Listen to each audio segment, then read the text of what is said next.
Hello student, welcome in today's session. Today we are going to learn about the cancer. Cancer, it is one of the killer dreadful disease which is spread up in nowadays.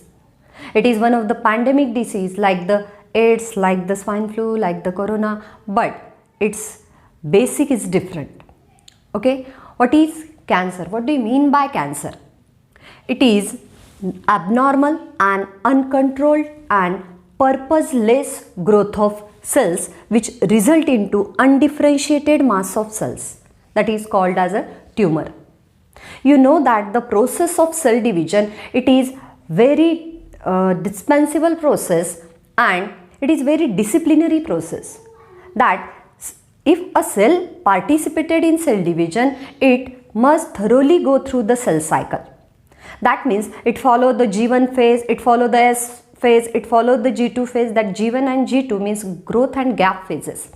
The gap between mitosis and synthesis of DNA, and the gap between synthesis of DNA and the next mitosis.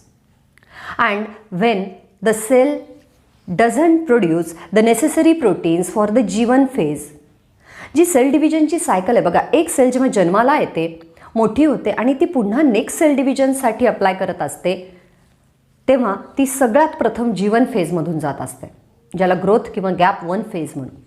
या gap 1 फेजमध्ये जे necessary proteins आहेत ते जर सेलकडून तयार नाही झाले तर cell withdraw its participation from the cell cycle. ती तिचा सहभाग काढून घेते, ती त्या सेल सायकलच्या बाहेर जाते. That is called as a G0 or quiescent stage, that is inactive state. But in this state there is a 3 possibility: either it become a cancerous cell, or it become a permanent cell, or it may return to the cell cycle. एक तर ती पुन्हा तिचं काम व्यवस्थित झालंय तर ती परत सेल सायकलला वापस जाईल. सेल सायकल म्हणजे सेलच्या आयुष्यात येणाऱ्या क्रमवार घटना, क्रमवार टप्पे आणि त्याचं सायकलिक फॉर्मेशन, त्याला आपण सेल सायकल म्हणू. आता सेलचे जे नेसेसरी प्रोटीन तयार झाले ते ती परत सेल सायकलमध्ये वापस येईल. एक तर ती परमनंट सेल होईल जिचं परत कधीच डिव्हिजन होणार नाही. आपल्या बॉडीमध्ये 2 प्रकारच्या सेल्स असतात, एक ज्यांचं डिव्हिजन होतं आणि एक परमनंट बनून गेलेला. आणि तिसरा पर्याय आहे की ज्यामध्ये तिचं अनकंट्रोल डिव्हिजन व्हायला लागतं. सेल डिव्हिजनसाठी एक महत्त्वाचा हार्मोन लागतो, सायटोकायनिन. प्लांटमध्ये आणि आपल्यामध्ये सुद्धा याचं प्रमाण जर विशिष्ट मर्यादे पलीकडे गेलं तर सेल डिव्हिजन अनकंट्रोल्ड होतं. हे एकमेव कारण नाही, अशी अनेक कारणं आहेत कॅन्सर होण्यासाठीचे. पण सेल सायकलमधून बाहेर पडलेली सेल G0 स्टेजला जाते आणि तिथं ती क्विसंट इनॅक्टिव्ह स्टेटमध्ये जाते and it leads to the uncontrolled, purposeless and abnormal growth of cells. खूप सेल्सचा मास तयार व्हायला लागतो, ग्रुप तयार व्हायला लागतो. पर्पजलेस म्हणजे ज्यांना काहीच भवितव्य नाही आहे, ज्यांचं काहीच एम नाही आहे. आता सेलचं डिव्हिजन होतं तेव्हा सेल ठरवते की ती लिम्फॉइड टिश्यू आहे, ती ॲड्रिनल ग्लँडची टिश्यू आहे का ती इपिथेलियल टिश्यू आहे. पण पर्पजलेस डिव्हिजन म्हणजेच डिफरन्शिएशन झालेलं नाही. जेव्हा एक सेल 2 सेलमध्ये डिवाईड होते त्या सेलला त्यांचं लोकेशन मिळतं, फंक्शन मिळतं, यालाच आपण डिफरन्शिएशन म्हणू. पण ज्या सेलचं डिफरन्शिएशन होत नाही, उगाच त्या सेल नंबर्समध्ये वाढतात, त्यांची साईज वाढते आणि त्याचा एक गोळा तयार होतो, मास तयार होतो, त्याला आपण काय म्हणू, ट्यूमर म्हणू. Okay, what is the cancer? It is an uncontrolled, abnormal and purposeless division of a cell. सेलचं डिव्हिजन कंट्रोलच्या बाहेर जातं, मर्यादेपलीकडे जातं. ज्या सेल डिव्हिजनला काही भवितव्य नाही आहे, कुठल्या सेल बनणार आहेत हे माहीत नाही आहे, डिफरन्शिएशन झालेलं नाही आहे सेलचं, आणि ॲबनॉर्मली जेव्हा सेलचं डिव्हिजन होतं तेव्हा त्याला आपण काय म्हणूयात, कॅन्सर म्हणूयात. आणि या सेल डिव्हिजनमधून तयार झालेला जो कॅन्सरस मास आहे त्याला आपण काय म्हणू, that is called as a tumour. Okay, it and that according to that tumour, while there is a formation of tumor, new cells are forming the groups, and that group of a new mass of cells that is called as neoplasm. New म्हणजे नव्याने तयार झालेल्या सेल्सचा जो group आहे.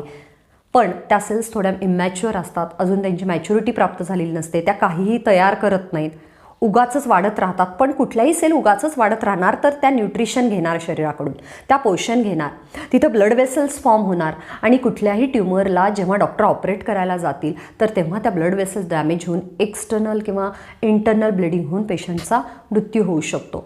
म्हणजे tumours काढणंसुद्धा तितकंच अवघड आहे. समजा एखादा ट्यूमर किडनीवर फॉर्म झाला आहे अँड त्या ट्युमरला ब्लड सप्लाय होत राहतो न्यूट्रिशनसाठी, ऑक्सिजनसाठी, आणि तिथं अतिरिक्त रक्तवाहिन्या तयार होतात ज्याला एन्जिओजेनेसिस म्हणू. म्हणजे tumour it accompanied by the angiogenesis. आणि जेव्हा त्या ट्युमरला काढावं लागेल तेव्हा किडनीला मेन रक्तपुरवठा करणाऱ्या जे रिनल आर्टरी आहे ती डॅमेज होऊ शकते, तिच्या ब्रांचेस डॅमेज होऊ शकतात. That means the operation of a tumours that may be hazardous or harmful to the patient. Okay, and that can leads to the death, that can be fatal also. म्हणजे cancerous नसलेले ट्युमरसुद्धा कधीकधी fatal असू शकतात, डेथमध्ये result होऊ शकतात. Okay, which are the types of tumor? There are two types of tumor, benign tumor and malignant tumor. पण दोन्हीही ट्युमर कॅन्सर्सचे नाही आहेत. कुठल्याही पर्सन्सला जेव्हा गाठी येतात त्यांचं चेकअप होईपर्यंत डॉक्टर सांगू शकत नाहीत की त्या कॅन्सरस आहेत की नाही. पण प्रकार 2 जो आहे malignant tumour that may be called as a cancerous tumour and the benignant tumour that is non cancerous, but तो बिलकुल हानिकारक नाही आहे असं नाही. The first tumour is benign tumour, that the tumour or the group of cell which grow slowly, जो slowly grow होतो. Okay, ज्याची वाढ हळूहळू होते and attain a large size, आणि ज्याची साईज खूप मोठी होत जाते, हळूहळू वाढणारा आणि मोठ्या साईजचा होणारा असा ट्युमर म्हणजे कुठला आहे? बेनिग्न ट्युमर आहे. And that may be a fatal म्हणजे that leads to or result in to the death, just like a brain tumor. Brain tumor, it is one of the most important example of the benign tumor. कुठल्याही व्यक्तीला आता for example कानामागे कधी गाठी येतात आपल्याला, that is lymphoid tissue swell in size and because of the external bacterial viral infection. जेव्हा आपल्याला सर्दी, थोडासा ताप येतो तेव्हा लिम्फॉइड टिश्यू काम करायला लागतात, आपली इम्युनिटी सिस्टम ॲक्टिव्ह होते, त्याच्या त्या गाठी असतात इम्युनिटी सिस्टम ॲक्टिव्ह होण्याच्या, काम करायला लागण्याच्या, आणि हळूहळू त्या विरघळतात. त्या विरघळल्या नाहीत तर मग डॉक्टरला दाखवावं लागतं. ओके, म्हणजे प्रत्येक गाठ ही कॅन्सरस असेल असं नाही. छोटे छोटे बॉडीमध्ये येणारे ट्युमर्स जे हळूहळू वाढतात that is called as benign tumour. Okay, ते पसरत नाहीत, एकाच जागी वाढतात पण ब्लडद्वारे इतर अवयवांमध्ये ते पसरत नाहीत. Okay, the second tumour is malignant tumour and it is called as eitherly cancerous tumour or it is called as a cancer. Okay, that grow rapidly, खूप लवकर वाढतात ते, that grow rapidly and that compete with the normal cells. या cancer cells, malignant ट्युमरच्या सेल्सचं normal सेलसोबत competition असतं. त्या नॉर्मल सेल्सला कॉम्पिटिशन करतात न्यूट्रिशनसाठी, ऑक्सिजनसाठी, आणि फायनली त्यांना त्या मारतात. मॅलिग्नंट ट्युमरमध्ये अनेक सेल्स अनकंट्रोलली ग्रोथ होतात, सेल डिव्हिजन होऊन तयार होतात, त्यांचा एक ग्रुप तयार होतो, ट्युमर लवकर लवकर वाढायला लागतो. पण त्या सगळ्या cells, all the cells formed in the malignant tumour that is completely immature and that not attain a particular size, particular maturity, but they are uncontrollably divide and finally they attain the larger size, but they compete with the normal cells, and therefore the metabolism or the mechanism of the normal cells, they are disturbed and they compete with normal cells for the nutrition, but they are spread, that transferred via the blood vessels, via the lymphoid tissue, and that process when malignant tumor cells that spread via the blood, through the blood, that is called as metastasis. आणि जिथं जिथं malignant ट्युमरच्या sale पसरतात तिथं पुन्हा नव्याने tumour सुरू होतो तयार व्हायला. आणि मॅलिग्नंट ट्युमर एका जागीच राहत नाही, तो ब्लडद्वारे पसरतो. जिथे जिथे पसरेल तिथं तिथं नवीन ट्युमर तयार होईल. म्हणजे हा खूप हानिकारक आहे, तो शरीरभर पसरू शकतो. And therefore the malignant tumour it is harmful, it is called cancerous tumour. That just like a malignant lymphoma. Okay, what are the types of cancer? There are main 5 types of cancer, that is the carcinoma, sarcoma, lymphoma, leukemia and the adenocarcinoma. Okay, first one, carcinoma.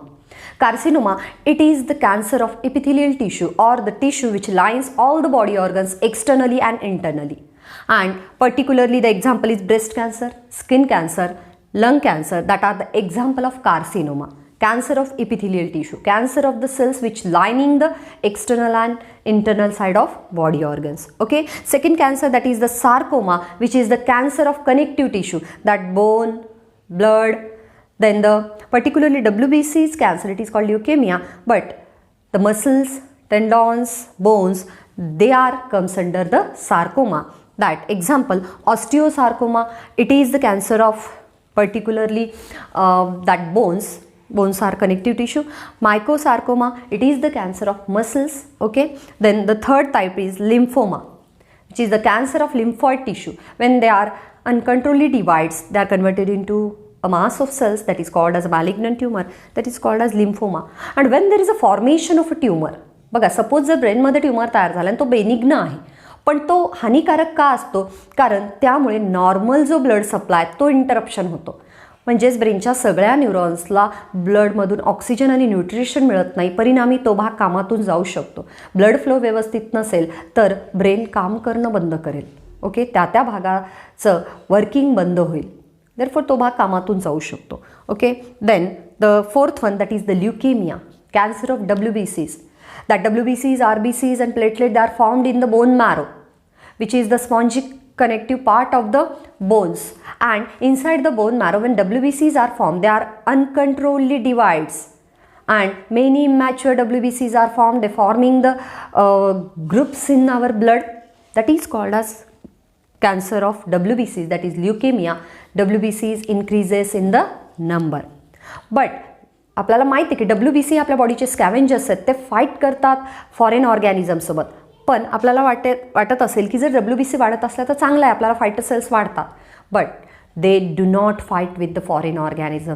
They lost their function to increase our immunity. आपल्या इम्युनिटीसाठी ते function करणं बंद करतात, कारण ह्या सगळ्या immature WBCs आहेत. त्यामुळं WBCचे नंबर वाढणं, जेव्हा कधी WBCचे सेल्स वाढल्या असं म्हणतो आपण, तेव्हा एखाद्या मोठ्या इन्फेक्शनचं ते लक्षण असू शकतं. ओके, नेहमी WBCs वाढत असतील तर कॅन्सरसाठी तपासण्या करणं अत्यंत गरजेचं आहे. Okay, then ॲड्रिनोकार्सिनोमा.